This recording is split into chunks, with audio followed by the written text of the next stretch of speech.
Hi guys, it's Alan at Alan's Allotment again. Sunday the 26th of January. Yesterday we made quite a lot of progress on the growing area with the help from my son. I might also add that my son-in-law, Andrew, also played a part in obtaining the cardboard for me, and I really appreciate that as well. Giving up his time to go out and hunt for cardboard basically. So thanks Andrew. Right, okay, so we're here and we're sitting in the shed and we're just having a nice cup of coffee. Basically, I don't know whether you can hear it or not, but it's absolutely pouring down. The rain's braying on the roof. It's blown a gale. It's considerably colder than it was yesterday, as you can tell by the condensation from my talking.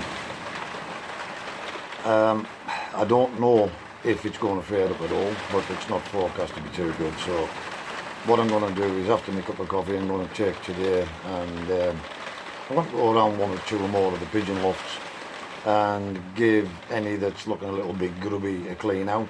They probably don't need it, but I'm going to do it anyways, just because at least I'll be in the dry and I'll be able to, it gets me on top of that so that it gives me more time for the garden. So once the pigeons I know are all cleaned out and they're all the lofts are done, then basically I know that's good for 4 weeks roughly, and that gives me some time. But even if they're not too bad, I'll give them a clean anyways on the perches at least, purely and simply because that will just free up next weekend if the weather's anything like, and I won't have the pigeons to deal with, only feeding water along with the hens. This weather's really depressing at the moment, but there are still things you can do in the January months. As long as you can brave the cold and the rain, well, you just get out there and do it. So what I'm going to do is finish my cup of coffee, as I say. I'm going to go into the lofts, and any that looks a little bit grubby, I'm going to give them a bit of a clean out, and at least there's some production, get something done today. If by some miracle that it happens to fare up by the time I've done that, then I might just go and get at least a bit of plastic through over the cardboard to stop it getting absolutely soaking wet and turning into a sludge pit basically, or I won't be able to do anything with it.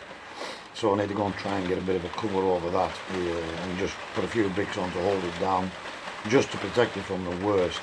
Any rain it's had up to now will just soak through, and then of course if it gets covered, it'll then partially dry and still be really usable. If I leave it too long uncovered, bearing in mind I won't get back to the allotment now until next weekend, then basically it'll just be a big mess and I won't be able to do anything with it. So if we can manage to get anything else done other than the pigeons today, we'll give you an update later. Thanks for watching guys, bye. Hi again guys, it's Alan at Alan's Allotment. So as you can see, a miracle did happen and the rain did actually ease off. Not only did that happen, it actually brightened up a bit as well and stayed dry. So I've managed to get some old bits of visqueen that was pulled out of an old chicken pen, laying there doing nothing. We've got it through over the cardboard now. That's going to keep it 99.9% dry until we're ready to use it. Not only that, my son landed up again, Tony, so we managed to get a little bit more done as well, which is another bonus, and it's quite a bonus actually. So I'm just going to give you another little look around at what we've managed to get done. So this is Tony here, again, cracking lad, been through, giving me a hand, and made life a lot easier for me. So you can see that the trailer's in a different position now, because what I've done is I've taken all these old frames and I've put them up against the side of the garage, just out of the way. They're just now out of the way. I don't need to keep picking them up and moving while I decide what I'm doing. So the trailer will just sit forward like this for the time being. We have another bit of fencing put in, as you can see. We managed to get a bit further down here with the fence and the post in, so we'll probably put some wire across the top of there, which will salvage off this. As you can see, things are looking a lot better now. We've managed to clear this area here. This bit on the very top is basically it's a piece that was underneath the other plastic. So I managed to get that pulled back as well, or we managed to get that pulled back, and there was a big pile of old wood chip stroke, sludge stroke, what have you, lying about. So we've managed to clear all that off here, so now we've got a clean canvas, more or less. Still got the plastic down because I want to keep the weed back until I can get the cardboard down. And again, we've run out of time, so daylight's catching us up. But here you'll see I have got some cardboard down along this bed where the plum tree is and the pear tree. You're in here as well. I actually have some rhubarb that's been in many years, and it's actually starting to come back. So we've got the cardboard down in here, and we've got it all mulched with this old bark chip that we had laying about. So yeah, it needs another dressing, but it gets the job started. The rain is actually just came back on again now, and it's starting to pour down, so I'm going to finish this off pretty swiftly.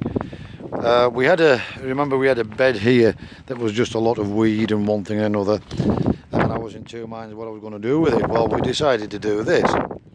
So what we did is, rather than dig it out, we've made a little tin sheet and bed, raised bed. So we've put this in, and we've got the cardboard in there. The rain's come on now, that's going to wet all that down nicely.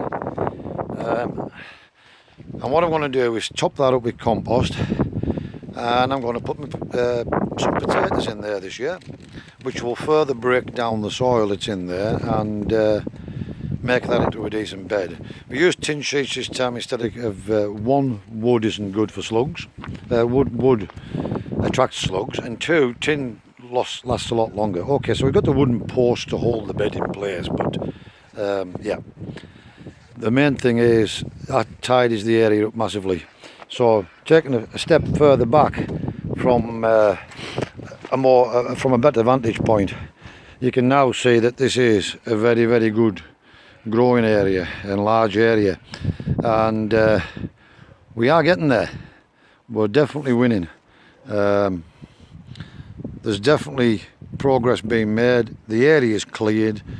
The plastic is almost ready to just pull up.